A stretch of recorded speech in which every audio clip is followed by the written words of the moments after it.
പാകിസ്ഥാൻ കസ്റ്റഡിയിലെടുത്ത BSF ജവാനെ തിരികെ കൊണ്ടുവരാനുള്ള ശ്രമം തുടരുന്നു. ഫ്ളാഗ് മീറ്റിംഗ് വഴി മോചനത്തിന് ശ്രമിക്കുകയാണ്. കരസേനാ മേധാവി ഉപേന്ദ്ര ദ്വിവേദി കശ്മീരിൽ തുടരുകയാണ്. രാഹുൽ ഗാന്ധി ഇന്ന് പഹൽഗാമിൽ എത്തുന്നുണ്ട്. ബൈസാരൻ മേഖലയിൽ തീവ്രവാദികൾക്കായി തെരച്ചിൽ തുടരുകയാണ്. ഇതിനിടെ പഹൽഗാം ആക്രമണത്തിൽ കൊല്ലപ്പെട്ട ഇടപ്പള്ളി സ്വദേശി രാമചന്ദ്രന്റെ സംസ്കാരം ഇന്ന് നടക്കും. വിവരങ്ങളുമായി ന്യൂസ് ഡെസ്കിൽ നിന്ന് KP അഭിലാഷും കൊച്ചിയിൽ നിന്ന് നവമി ദിനേശും ചേരുന്നു. ആദ്യം അഭിലാഷിലേക്ക്. അഭിലാഷ്, ഇന്ന് മൂന്നാം ദിവസം എത്തുമ്പോൾ ഇന്ത്യ ശ്രമിക്കുന്നത് ലോകരാജ്യങ്ങളുടെ കൂടി പിന്തുണ ഉറപ്പാക്കിക്കൊണ്ട് പാകിസ്ഥാൻ നടത്തിയ ഭീകരാക്രമണത്തിന്, പാകിസ്ഥാൻ അഴിച്ചുവിട്ട ഭീകരതയ്ക്ക് തിരിച്ചടി നൽകാനാണ്. UN ഭാഗത്തു നിന്നുള്ള ഇടപെടൽ വരുന്നുണ്ട്. ഇരുകൂട്ടരും സംയമനം പാലിക്കണമെന്നൊക്കെ. പക്ഷേ അങ്ങനെ സംയമനം പാലിക്കാൻ ആവശ്യപ്പെടുമ്പോഴും പാകിസ്ഥാന്റെ ഭാഗത്തു നിന്ന് പ്രകോപനം തുടരുന്ന സാഹചര്യത്തിൽ ഇപ്പോൾ ആസിഫ് ഖ്വാജയുടെ വാക്കുകൾ വീണ്ടും വരുന്നുണ്ട്. ഇന്ത്യ പക്വതയില്ലാതെ പെരുമാറുന്നു എന്നൊക്കെയാണ് അവിടെ നിന്ന് വരുന്ന വാക്കുകൾ. വെറുതെ കള്ളക്കഥ പറയുന്നു, വികാരം ഉണർത്തിവിടാൻ ശ്രമിക്കുന്നു, ഇന്ത്യക്കകത്ത് പ്രശ്നമുണ്ടെങ്കിൽ അത് അവിടെ തീർക്കണം എന്നൊക്കെ രീതിയിലുള്ള പ്രതികരണങ്ങൾ വരുമ്പോൾ അതിനോടധികം സംയമനത്തോടെ ഇരിക്കാൻ ഇന്ത്യക്ക് ഒരുപക്ഷെ സാധിക്കില്ല. പക്ഷേ തിരിച്ചടി അത് വളരെ പ്ലാൻഡ് ആയിരിക്കും. ഏത് തരത്തിലാണ് ഇപ്പോൾ ആലോചനകൾ?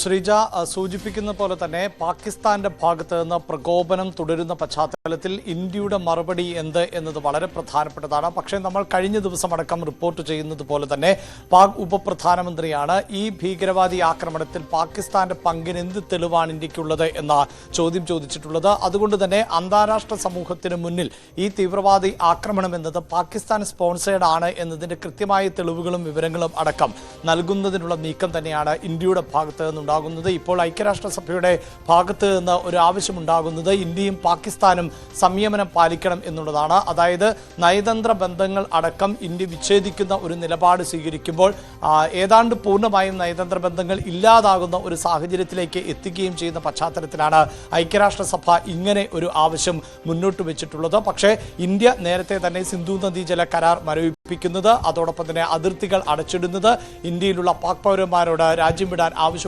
ഉൾപ്പെടെയുള്ള കടുത്ത നയതന്ത്ര നിയന്ത്രണങ്ങളിലേക്ക് ഏർപ്പെട്ടിരുന്നു. അതേ രീതിയിൽ തന്നെയുള്ള പ്രതികരണമാണ് പാകിസ്ഥാന്റെ ഭാഗത്ത് നിന്നുണ്ടാകുന്നത്. ഷിംല കരാർ മരവിപ്പിക്കുന്നു, അതോടൊപ്പം തന്നെ ഇന്ത്യയിലെ പൗരന്മാർ പാകിസ്ഥാനിൽ നിന്ന് പിന്മാറണം എന്ന ആവശ്യം, അതിർത്തി അടച്ചിടുന്നു, വ്യോമപാത അടക്കം അടച്ചിടുന്ന സാഹചര്യം ആണ് ഉണ്ടാകുന്നത്.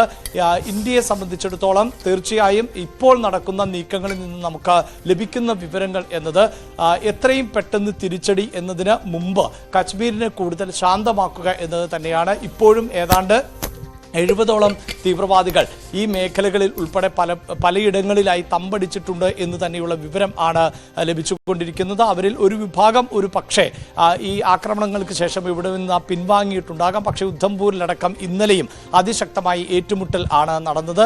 ഇപ്പോൾ കശ്മീരിൻ്റെ പൂർണ്ണമായൊരു നിയന്ത്രണം സൈന്യത്തിൻ്റെ കയ്യിൽ ആണ്. ഈ വളരെ ഭൂമിശാസ്ത്രപരമായി ദുർഘടമായ മേഖലകളിൽ ഉൾപ്പെടെ ഈ തീവ്രവാദികൾ ഒളിഞ്ഞിരിക്കുന്നുണ്ട് എന്ന് തന്നെയാണ് ഇപ്പോഴും സൈന്യത്തിൻ്റെ കണക്കുകൂട്ടൽ. അവരെ പിടികൂടുന്നതിനുള്ള ഒരു നീക്കം നടക്കുന്നു. അതോടൊപ്പം ശ്രീജ എടുത്തു പറയേണ്ടത്, ഈ രഹസ്യാന്വേഷണ വിഭാഗത്തിന്റെ റിപ്പോർട്ടുകൾ പ്രകാരം മുമ്പെങ്ങും ഇല്ലാത്ത തരത്തിൽ കശ്മീർ ജനത ഇന്ത്യക്ക് അനുകൂലമായ സമീപനമാണ് ഇപ്പോൾ സ്വീകരിച്ചിട്ടുള്ളത് എന്നാണ് മനസ്സിലാക്കാൻ സാധിക്കുന്നത്. അതുകൊണ്ട് തന്നെ കശ്മീർ ജനതയെ കൂടുതൽ വിശ്വാസത്തിലെടുത്തുകൊണ്ട് തീവ്രവാദ പ്രവർത്തനങ്ങൾക്ക് ഇപ്പോൾ ഇന്ത്യയിൽ നടന്ന ഈ തീവ്രവാദ പ്രവർത്തനത്തിനടക്കം പ്രാദേശികമായി ചില സഹായങ്ങൾ ലഭിച്ചിട്ടുണ്ട് എന്നുള്ളതാണ് രഹസ്യാന്വേഷണ വിഭാഗത്തിന്റെ റിപ്പോർട്ട്. പക്ഷേ അത് നേരത്തെ ലഭിക്കുന്നത് പോലെയല്ല.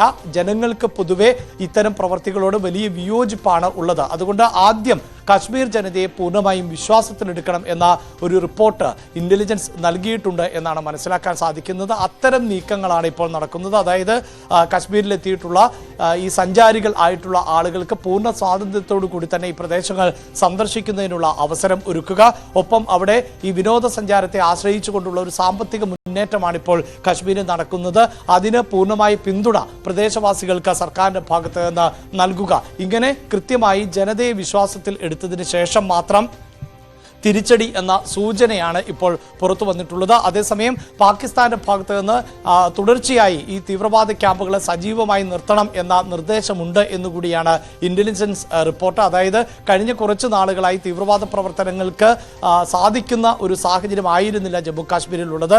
ലഷ്കർ ഇ തോയ്ബ, ജെയ്ഷെ മുഹമ്മദ് ഉൾപ്പെടെയുള്ള തീവ്രവാദ സംഘടനകളുടെ പ്രവർത്തനങ്ങളൊക്കെ മരവിച്ചു പോയ ഒരു സാഹചര്യം ആയിരുന്നു. പക്ഷേ അവരെ പുനരുജ്ജീവിപ്പിക്കുവാനുള്ള നീക്കം ആണ് സൈന്യത്തിന്റെ അതോടൊപ്പം തന്നെ ISIയുടെ ഭാഗത്ത് നിന്ന് നടക്കുന്നത് എന്നുള്ളതാണ് ഇന്റലിജൻസ് റിപ്പോർട്ട്. അതുകൊണ്ട് അത് തടയുക എന്നതിന് പ്രഥമ പരിഗണന നൽകുക, അതിനുശേഷം മാത്രം തിരിച്ചടി എന്ന നിലയിലേക്ക് വിലയിരുത്തപ്പെടുന്നുണ്ട് സാഹചര്യം എന്നുള്ളതാണ്. എന്തായാലും ഈ ജനങ്ങളെ അടക്കം വിശ്വാസത്തിലെടുക്കുകയും ഒപ്പം സൈന്യത്തിന് കൂടുതൽ കരുത്തു പകരുന്നതിനുമൊക്കെയായി കരസേനാ മേധാവി ഉൾപ്പെടെ ജമ്മു കാശ്മീരിൽ തുടരുകയാണ്. കേന്ദ്ര ആഭ്യന്തരമന്ത്രിയും പ്രതിരോധ മന്ത്രിയും നിരന്തരമായ ആശയവിനിമയങ്ങൾ നടത്തുന്നുണ്ട്. ഒപ്പം വൈഷ്ണോദേവി ക്ഷേത്രത്തിന്റെ പാതിയിൽ അടക്കം ഈ വേഷം മാറിയും അല്ലെങ്കിൽ തെറ്റായ ഡോക്യുമെന്റുകളും ഒക്കെയായി സഞ്ചരിക്കുന്ന നിരവധി ആളുകളെ സൈന്യത്തിന് പിടികൂടാൻ സാധിച്ചിട്ടുണ്ട്. പക്ഷേ ഇവരെ സാങ്കേതികമായി അറസ്റ്റ് രേഖപ്പെടുത്തിയിട്ടില്ല. കാരണം ഇവർക്ക് ഈ തീവ്രവാദ ആക്രമണങ്ങളുമായി ബന്ധമുണ്ട് എന്ന് പൂർണ്ണമായും പറയാൻ സാധിക്കില്ല.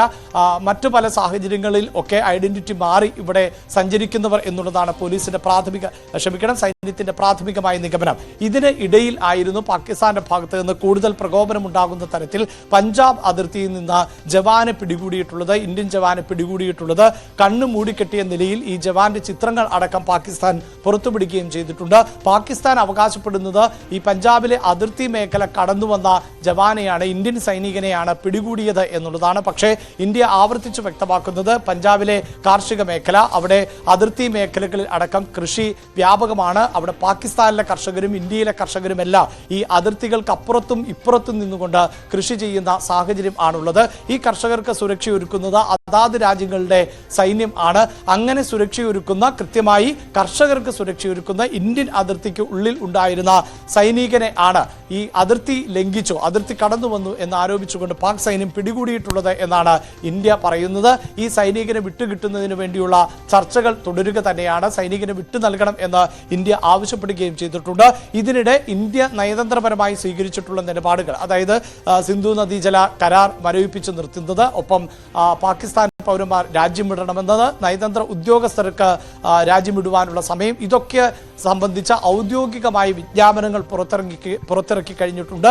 പാകിസ്ഥാൻ ആവർത്തിച്ച് വ്യക്തമാക്കുന്നത് ഇത്തരം സമീപനങ്ങളെ യുദ്ധമായി മാത്രമേ കണക്കാക്കാൻ സാധിക്കുകയുള്ളൂ എന്നാണ്. അപ്പോഴും ഇന്ത്യ നിലപാടിൽ നിന്ന് പിന്നോട്ടില്ല എന്ന് മാത്രവുമല്ല, നിലപാട് കൂടുതൽ കടുപ്പിക്കുകയാണ് എന്ന് വേണം മനസ്സിലാക്കാൻ. ശരി അഭിലാഷ്, ഇപ്പോൾ നമ്മൾ ദൃശ്യങ്ങളിൽ കാണുന്നത് പഹൽഗാം ഭീകരാക്രമണത്തിൽ കൊല്ലപ്പെട്ട ഇടപ്പള്ളി സ്വദേശി N. രാമചന്ദ്രൻ്റെ മൃതദേഹം ഇടപ്പള്ളി ചങ്ങമ്പുഴ പാർക്കിലേക്ക് കൊണ്ടുവരുന്നതാണ്. ഇവിടെ പൊതുദർശനത്തിന് സൗകര്യമൊരുക്കിയിട്ടുണ്ട്. 2 മണിക്കൂറോളം ഇവിടെ പൊതുദർശനം ഉണ്ടാകുമെന്നാണ് അറിയുന്നത്. നവമി ദിനേശ് വിവരങ്ങളുമായി ചേരുന്നുണ്ട്. നവമി, ഒരു നാട് മുഴുവൻ അവിടേക്ക് എത്തുന്ന കാഴ്ചയാണ് ഇപ്പോൾ നമ്മൾ ദൃശ്യങ്ങളിൽ കാണുന്നത്. അത്രയേറെ ജനകീയനായിരുന്നു, സൗമ്യനായിരുന്നു, എല്ലാ കാര്യങ്ങളും ഇടപെട്ടിരുന്ന ഒരു മനുഷ്യൻ്റെ ഇങ്ങനെയുള്ള വിയോഗം അത് എത്രത്തോളം ഞെട്ടലുണ്ടാക്കുന്നുണ്ട് അവിടെയുള്ള ആളുകൾ?